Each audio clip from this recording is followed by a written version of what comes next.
Good afternoon, you beautiful people. Happy Easter to all of you who celebrate it. And if you don't, then happy Sunday to you. My name is Liam, and this is Young Money Investing. Welcome back to my weekly market prep, where I go over some of the major US stock markets to help you establish some trend and market structure so that you can make better trading decisions and hopefully make more money.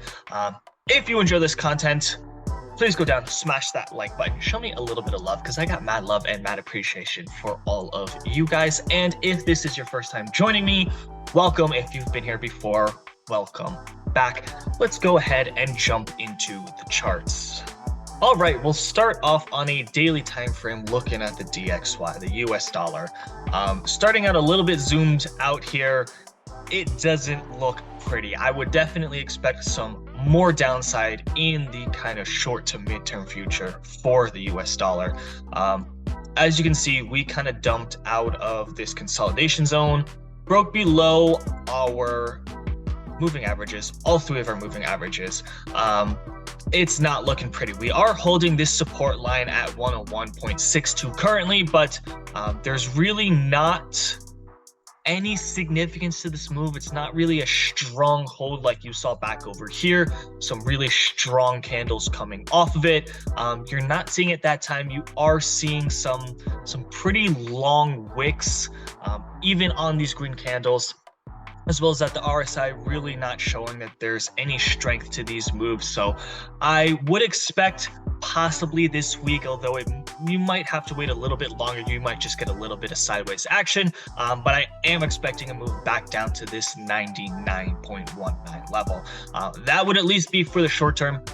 Over the long term, over the next several weeks and or months, I couldn't really tell you where it's going to go, but I would definitely expect a test of this 99.19 level. Now, when the dollar goes down, that does mean that asset prices go up. So at least in the short term, I think you can expect maybe a little bit more upside from asset prices, but that's purely from a technical perspective. If you want a more fundamental perspective, I made a video earlier this year, which should be popping up on screen right about now, going over where I think the economy is going to head this year from a little bit more of a fundamental perspective.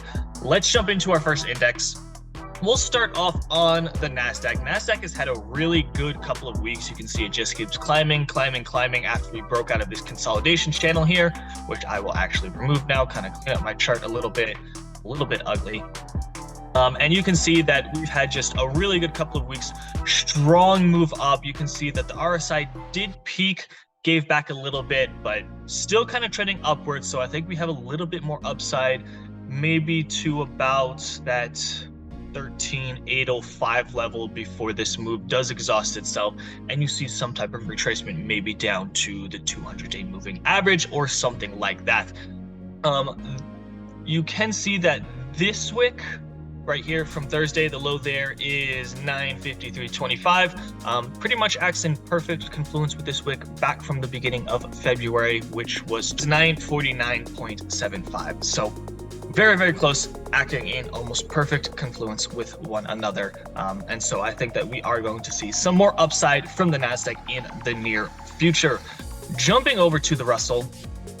The Russell is holding this kind of support level at 1734. You see this move up, kind of a little bit of a retracement, and then another slight move up. I do think that we're going to close this fair value gap going back to kind of the beginning of March, which would put us at about 1867, so maybe another 100-point climb or so. It would be right in this area. That would kind of act in confluence with the 50-day moving average. So, kind of look for some take profits right there. I do have a swing position currently open. That is my profit target, is that kind of 1874 level, 1860, 1874, somewhere in that area. We might also see a move back up to the top of our channel, which as you zoom out, you can see that we're trapped in a channel, have been for quite a long time now. So we might get a move back up to 1923, but similar to the NASDAQ, I am expecting some more upside in the short term. Jumping over into the Dow Jones. Dow Jones had a really solid week after this kind of nice move down. Kind of retested our trend line as we kind of broke out of this descending triangle, kind of had a retest here, and then a really strong move up, closed above our consolidation zone, moved right back into it, and then got sideways action on Wednesday and Thursday. So that's kind of where we are right now. I think that if we do see a break of about 33,627, you will get a move back up to this resistance line at 34,345. So as you can see, there's a common theme here. I expect some more upside from the Dow Jones in the short-term future. And I have to stress that in the short term. Over the long term, over the next 6, 10, 12, 18 months, I do think that there is going to be more downside. But like I mentioned, in the short term, some upside to be had. So, position yourself accordingly.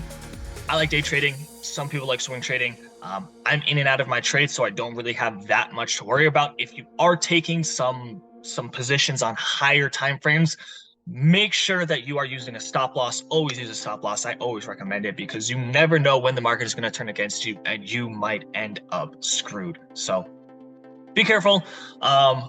I think that we are going to see a move back up to this resistance line at 34,345, possibly in the next 2 to 3 weeks. And then that would be a really solid take profit. At that point, is it possible that price action keeps moving? Yes, but looking at the RSI, it is running a little bit hot right now. So you might need to cool off at that point. Now, we'll go ahead and jump into one of my favorite parts of these weekly market preps. This is my trade of the week. So this week, we are looking at Peloton. The ticker symbol is PTON. Let me go ahead and draw some lines, and then we'll be right back. All right, so here's what we have going on. I've drawn out several lines. Here you can see that we have a long-term trend line going back to October of 2022. This has turned into a rising wedge formation. So the long-term trend is going upwards and the short-term trend from February of this year is in a downtrend. This is a wedge formation. We have this resistance zone right here from about 1170 to about 1250. So about 80 cents there, kind of a resistance level. And then we also have this kind of U-shaped pattern, which could be a type of cup and handle. So I like the long-term wedge for a long position. I don't think it's quite ready to break yet. I think we are going to see a little bit more rejection, possibly down to this confluence between the 20 moving average and the 200 moving average, which would be at about $10.50. At that point, I think that this spring will be coiled enough to launch and you will see a fairly significant move up in an upwards direction.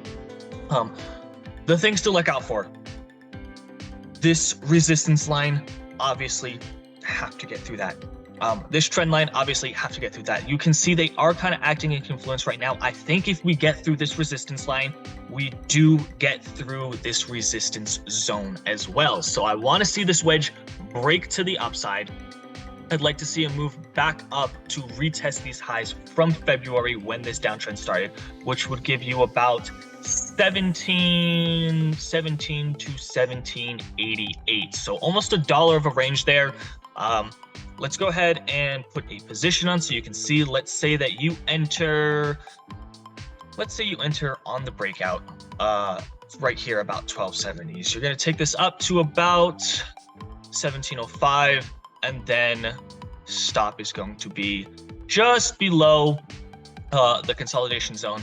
And so that gives you a reward to risk ratio of 3.95, just about 4. Super solid risk to reward ratio. And again, that's entering on a stop entry as we break out. If you wanted to enter from about 1050, that level I just mentioned, which is this consolidation between the 200-day moving average and the 20-day moving average, would give you even better risk to reward, about 5.8, almost 6. You could stretch it to 6, right about there. Yeah. So somewhere between 4 and 6 should be your reward to risk ratio on this trade. I will leave the individual entry up to you, but remember, this is not financial advice. This is just one man's take on the market. Please be smart with your money. Don't do anything stupid. Always, always, always use a stop loss to manage your risk. And that's all I got for you. So peace out, homies, and I will see you all next week.